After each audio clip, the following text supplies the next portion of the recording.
Tonight on Missing Persons Unit, rising from the ashes. And we've located further bones and some clothing.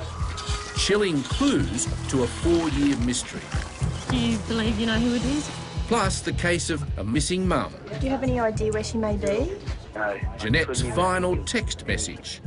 A sad goodbye or a cry for help. The bizarre conclusion to the disappearance of Kevin O'Connor. I've been told you can survive on no food for 14 days. Missing for 8 days, but now it's very he's narrow. back. Something right at the end here. And who can forget Colin's heartbreaking 40-year search for his dad? I want to see you before it's too late. Well, guess who was watching? I'm finally going to meet my dad after 40-odd years.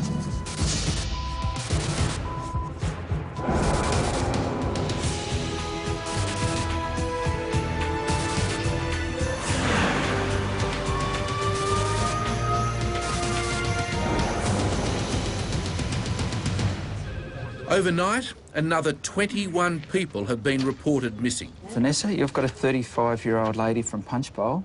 Senior Constable Vanessa Rolfe is assigned the case of Jeanette, a mother of 4 who disappeared 2 days ago after leaving a final, worrying text message. She's got 4 children from 11 down to 2 years of age. Don't I believe we've got new information about the missing persons case that you've been working on? Sutherland Police have located remains after a bushfire down in Loftus. Constable JEANETTE CASE believes remains found in the national park might be those of a 77-year-old man last seen walking in the area 4 years before. We're going to make our way down there today to assist OSG in the search. The Penrith case from yesterday, how'd they go? He's been located, we believe. Missing dad, Kevin O'Connor, disappeared 8 days ago. But the good news is that he's turned up very close to home. So I'm going to contact the inspector that we dealt with yesterday and just confirm exactly what happened. Let's go. Last week, the Missing Persons Unit investigated the disappearance of 54-year-old Penrith dad, Kevin O'Connor. I just didn't know where he was. It was just a mystery to me. He walked off one morning wearing only shorts and a T-shirt and just vanished. And we sort of thought he might have, you know, hitched a ride somewhere. But the police search focused on Kevin's neighbourhood. We're investigating a missing person report. And his favourite place, the local river. But despite an extensive search, nothing seemed to add up in this baffling case. Something doesn't definitely sit right, so it's a bit of a worry at this stage. But today, there is some great news for Kevin's family. We had some information this morning from Penrith that our missing person has turned up, so we're just going to head out and speak to his wife now, make sure everything's fine and that he was okay, and I guess the circumstances how he was found. But what really happened to Kevin? Well, Diana and Mandy are about to hear an extraordinary tale of survival. Meanwhile, back at the Missing Persons Unit, Senior Constable Vanessa Rolfe is hard at work trying to find Jeanette, the mother of 4 who's been missing for 48 long hours. Have you heard from your wife at all? No. No. Jeanette's husband, Simon, reported her missing after she failed to show up for work. Has she done this before? No, we've never. Even if we've had our ups and downs, it was under a lot of pressure because of family problems. You know, then Monday night when she just said, I'm coming back to work to do a few things. And who's looking after the children? I am. Oh, you are. Do you have any idea where she may be? No, I can't. Couldn't even think of anything. The last time anyone heard from Jeanette was a text message she sent her best friend, Annalise, the day she disappeared. Did Annalise say she'd ring you if she heard anything? Oh, yeah, definitely. Okay. The reason anybody should call, it'll be Annalise or nothing. Okay. I mean, just to get some news or a phone call to say, look, I want a few days or whatever. I mean, just a phone call. But Jeanette made one final plea, and it's this last text message to Annalise that's most worrying police. In Penrith, Kevin's wife, Mary, reported him missing 8 days Here's ago. my name. This is Diana. We're from the Missing Persons Unit. But where he was eventually found would stagger even Diana and Mandy. It's a fluke that we found him because Karen at 7 o'clock last night was having a shower and she had the conditioner in her hair and she heard this knocking, right? And it kept going. So she just jumped out of the shower and she's saying, Mum, there's a knocking, there's a knocking. What is it? What is it? So we're running around the house in the dark saying, where is it? What is it? What is it? And then we heard this little voice in the weakest voice. Karen. You know, like weak. And we thought, oh my God. Back at the Missing Persons Unit, Vanessa has finally managed to track down Jeanette's girlfriend, Annalise. Hi, Annalise. It's Vanessa Robb from the Police Missing Persons Unit. I know that she was on medication for depression, but she stopped taking it. And this morning I've spoken to a few friends and she was very teary and very upset. I just feel helpless. Yes. And then I was going to come and talk to Sergeant Garnett, just to see if there's anything I've missed that I haven't told him. Okay. And that's exactly where Vanessa heads. The Campsie Police Station to read that last terrifying text message Jeanette sent the day she disappeared. In Penrith, Mary is stunned by her husband's ordeal. He'd been under the house. It's just the most... He was actually nearly dead. Oh, gee. I put the torch in and the entry is there and he was right down the end, hidden because he thought we would look under the house, right? He had to crawl his way out and it was a long, painful thing. He had to crawl along like this on his knees and his elbows. He was actually nearly dead. It's a mystery how he got in and out, you know. That's what I was going to ask you. Can you show me? Yeah, I will. Just so I know for myself. Yeah.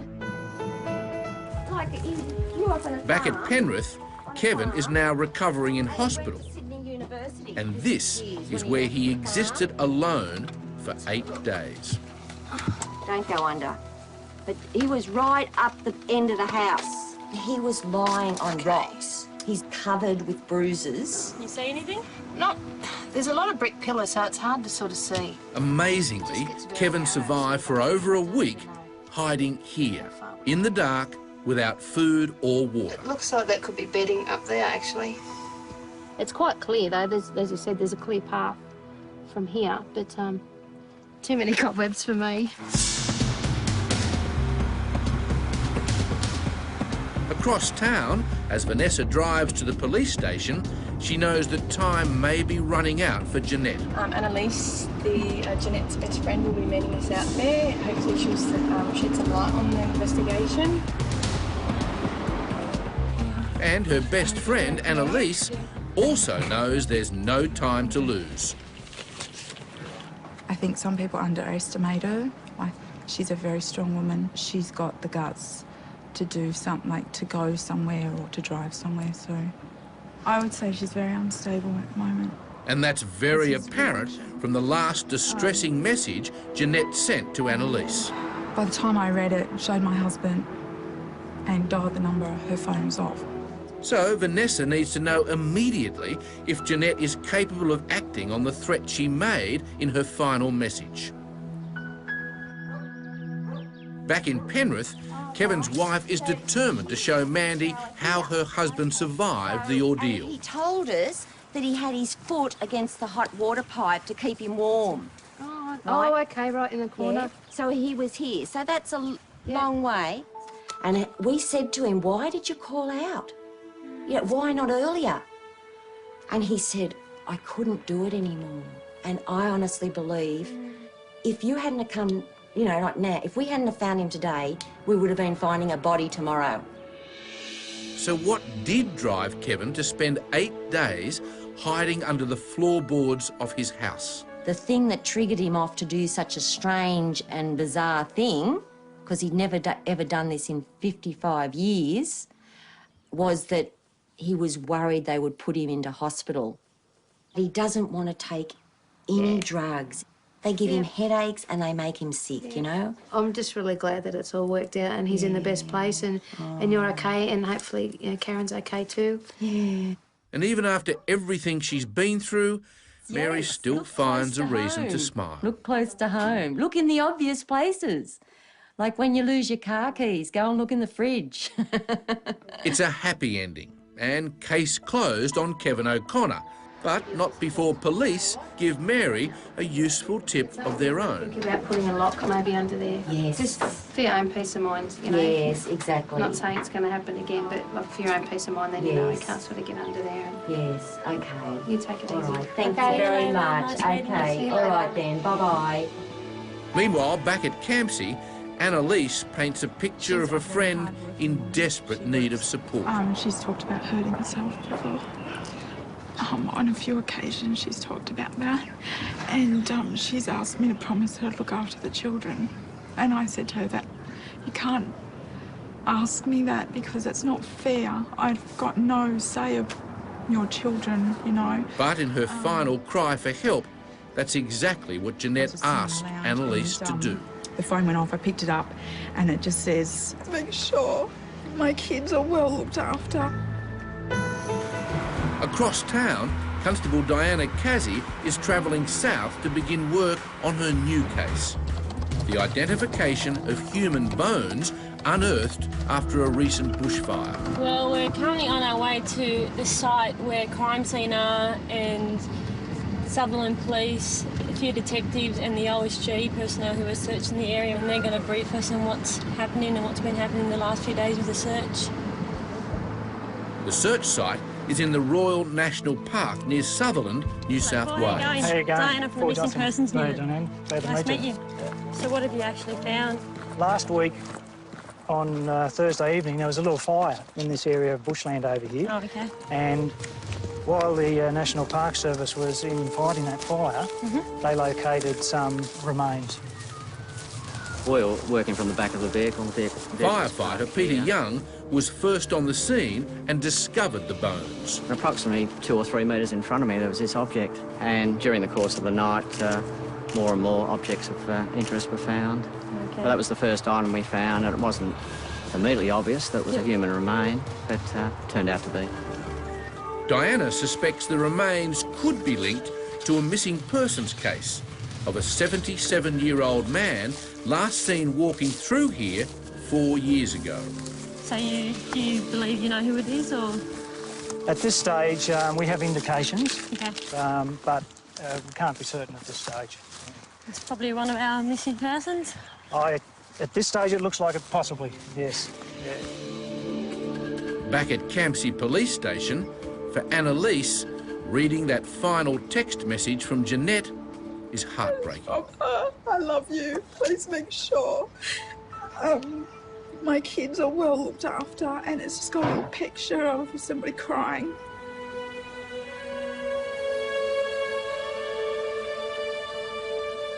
This is the only clue police have to work with. That's what... It scared me straight away. Just gone, oh God, you know. Because I've asked her to promise me that if she was going to hurt herself, that she would tell me so I could help her. But with Jeanette's mobile turned off, police have no way of tracing her and no way to help her. I know the local police have checked all the local hospitals around. And with no sign of Jeanette at local hospitals, her friend Annalise fears the worst. I just don't know where she'd be.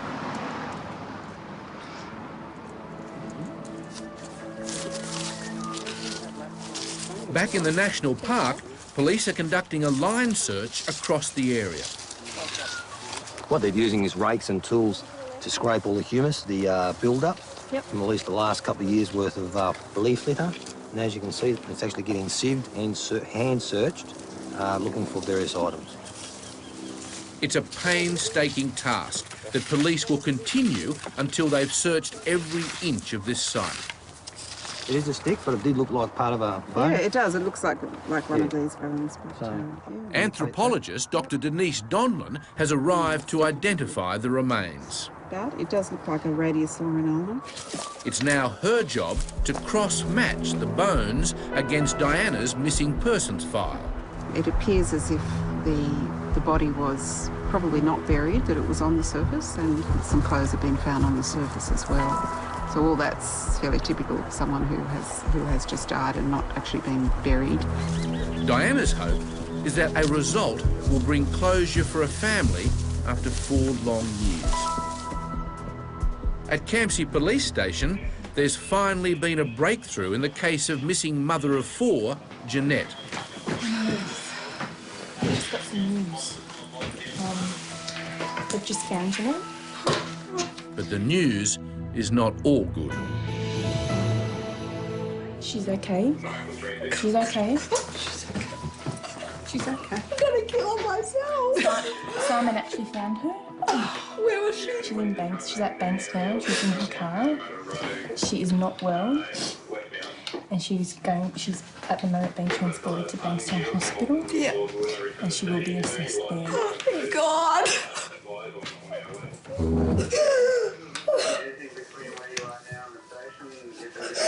She's okay. Did she take something? Yeah. She has tried to take her own life. Yeah. And she was found semi-conscious. She is breathing on her own. Yeah. But she needs a lot of help, obviously. Jeanette is alive, but it'll be some time before she's out of danger. Thank God.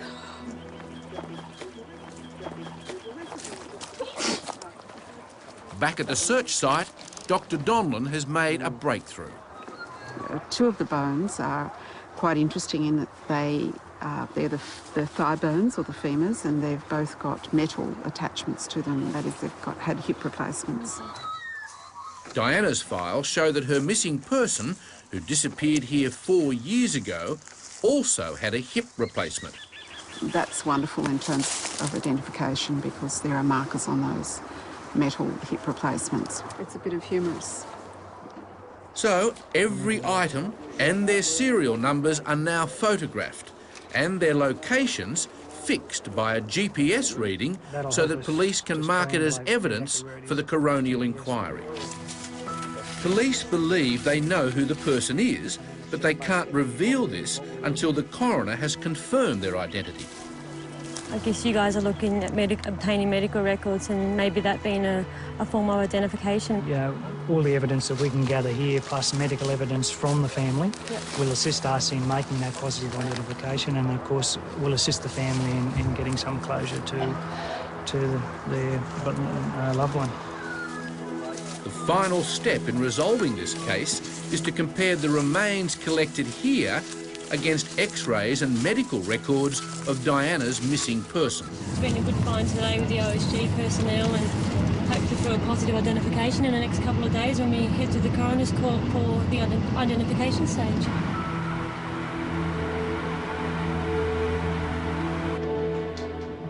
Who can forget Colin Locke and his emotional story when we met him earlier in the series?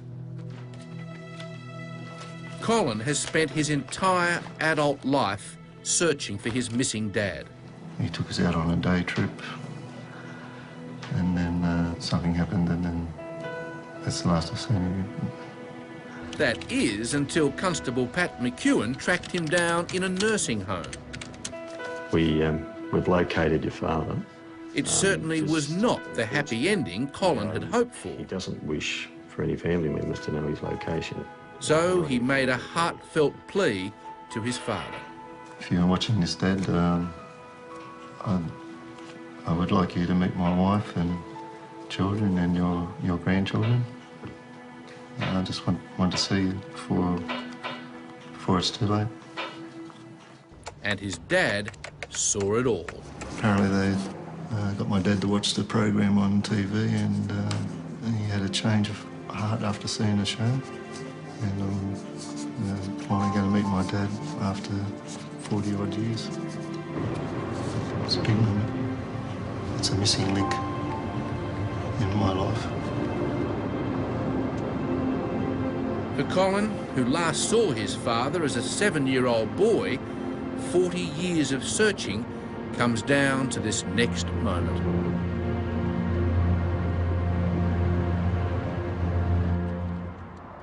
Back at Campsie, Vanessa and Gary begin examining Jeanette's car, in which she was found slumped at the wheel after trying to take her own life. Jeanette is stable at the moment. It is a shame that she was in her car for quite some time.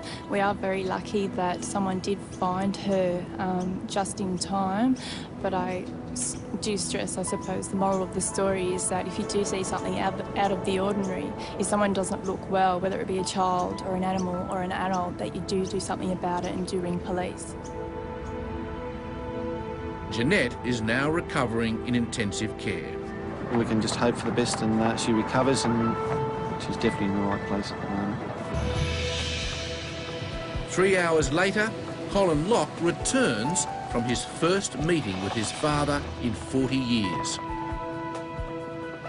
And his smile says it all. I can't really express what I feel. I am extremely happy. His eyes and mine are exactly the same, like the facial features.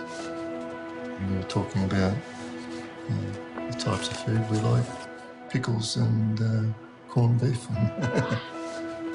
Colin's dad refused to appear on camera, but at last he's a part of his son's life. I'm just trying to organise him to meet his grandchildren and great-grandchildren. And my thanks to Pat and the Missing Persons Unit. Couldn't be happier. Every year, over 30,000 people go missing. Have you seen 22-year-old Cherie Westall, missing from Wantirna in Victoria in 2000? Or 27-year-old Glenn Flint, who disappeared from Manly, New South Wales in 2001? And 44-year-old David Shishamis, last seen in Devonport, Tasmania in 2005. If you have any information, please call 1-800 333 000.